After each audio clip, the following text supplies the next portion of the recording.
The original Predator is among some of my favorite movies. I mean, I have this, for Christ's sake. And this. Get to the chopper! The Predator is such a lucky franchise. As far as I'm concerned, this series was brought back to life twice. The original is obviously a classic. If it bleeds, we can kill it.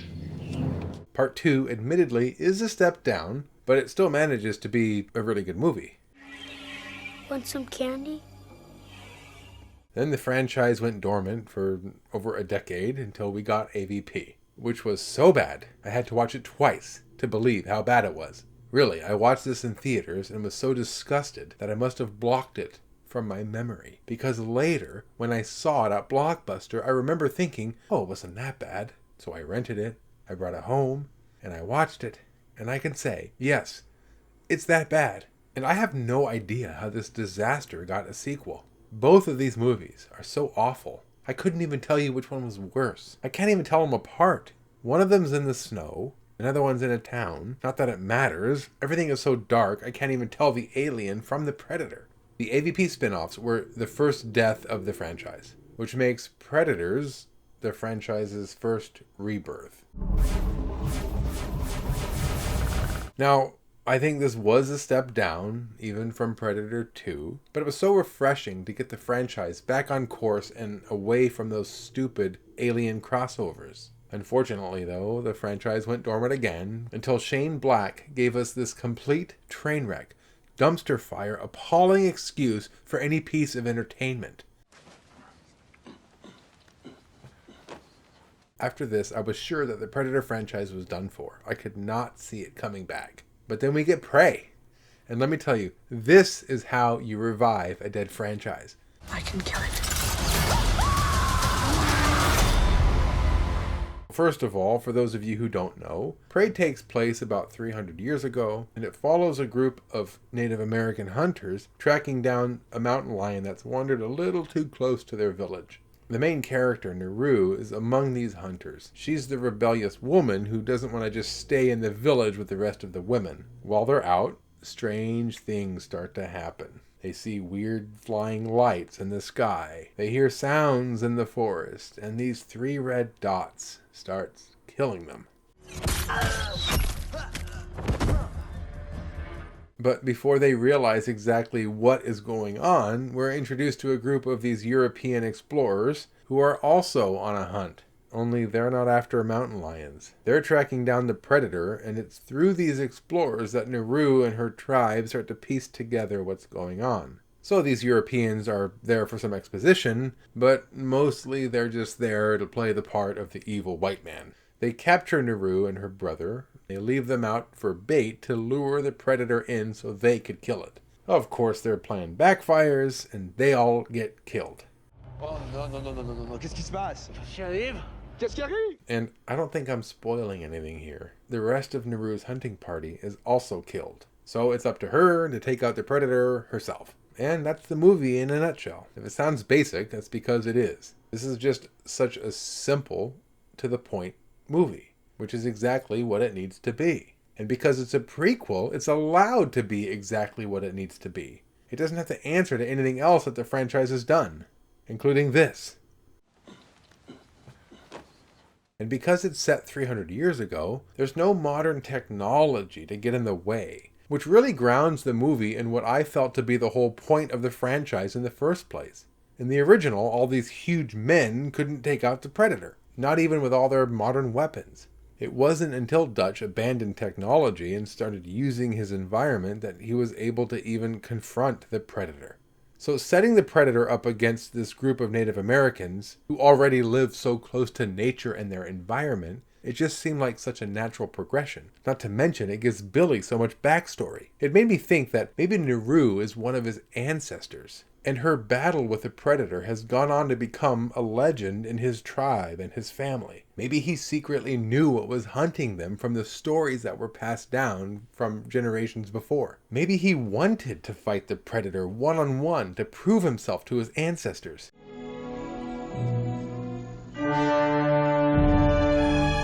Or maybe not.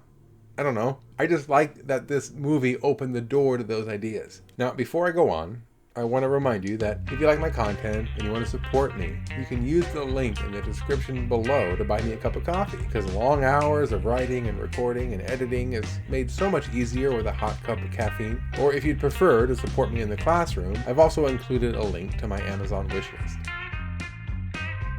Now, the choreography and camera work, especially during the fight sequences, were so much better than they needed to be for a movie like this. This is a horror action, but the way they shot all the fight scenes really made all the action stand out above everything else, which I guess can be a bad thing if you're only interested in the horror. But Predator's always been a relatively mild horror franchise with a lot of action, and Prey carries on that tradition pretty well. One of my favorite action sequences was when Naru took out a group of Europeans at their camp. This was all done in one take, with the camera right in the middle of everything. Naru was fighting several people at once. One guy was coming at her with a knife. Someone else had a gun. People were running in from different directions. But at no point was I ever confused. Even though the camera was moving all over the place, it was always where it needed to be. It felt like I was there looking at everything happening around me. And all of the action really just felt really lucid, which is important for a movie like this that relies on so much action. And since I'm on the subject of action, I think I need to address the CGI blood. Like many action and horror movies nowadays, they use computer-generated blood. And I know most people don't mind, but for some people, this is a big deal. Well, I'm one of them. The CGI blood here looks awful. I hate it. I mean, is it really that hard to squirt some fake blood out of a little hose? Come on, people. Now, I've heard a lot of criticism about this movie because the actors didn't speak Comanche. And I have mixed feelings about this. First of all, there is a version of the movie out there that's completely dubbed in Comanche. So if you really want to, you can watch it that way. But at the same time, I feel like this criticism has a little bit of merit, because the English version of the movie is so jarring. You could get shot sneaking up like that. Who's sneaking? These Native Americans from 300 years ago aren't just speaking English. They're speaking modern English. I saw it. Saw what?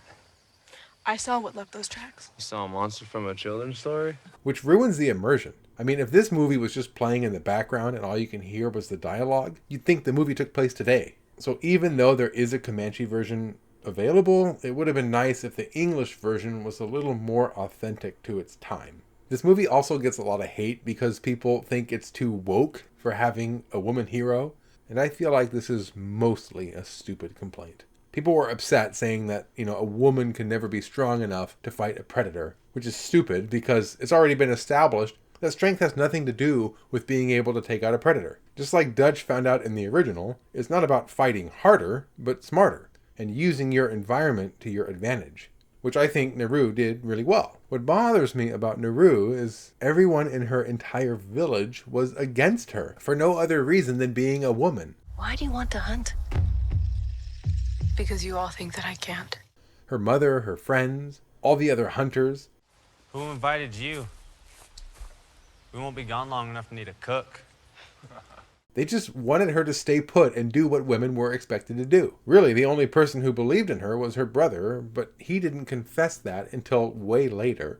And I found this to not just be unnecessary, but unlikely. Naru so deeply wants to be a hunter. It's not a gender thing for her. She's not trying to just be one of the guys. She wants to contribute to her village in a way that doesn't fit the gender roles of the tribe. These aren't feelings that she suddenly got yesterday. She most likely grew up like this. So it would have made a lot more sense if everyone else, or at least most of everyone else, were already hip to this. But the fact that everyone just made such a big deal about her being a woman, it made the whole situation of her overcoming adversity seem so forced. So the main character who takes out a predator is a woman.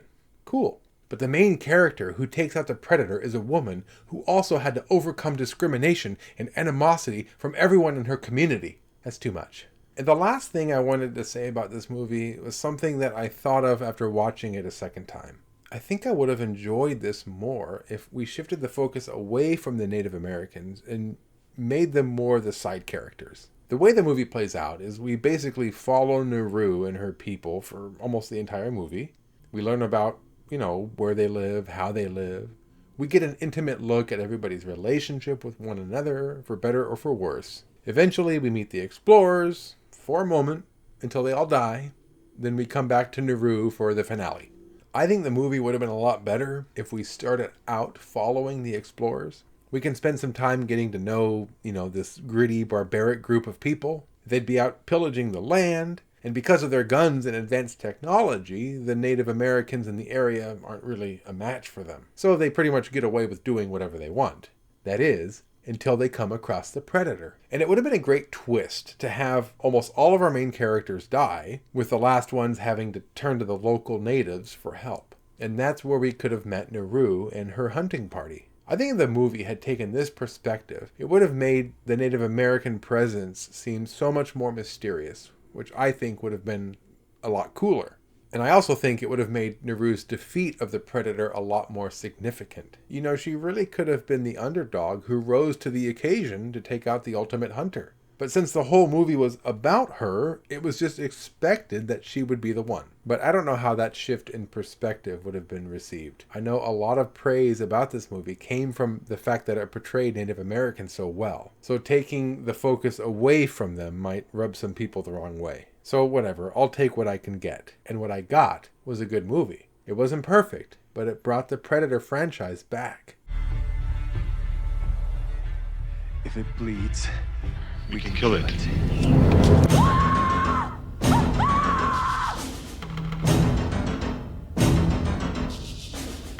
Thanks for watching, everyone. My name's Kenny, and until next time, let's not just watch movies, let's talk about them too. Yes, the Predator franchise is back.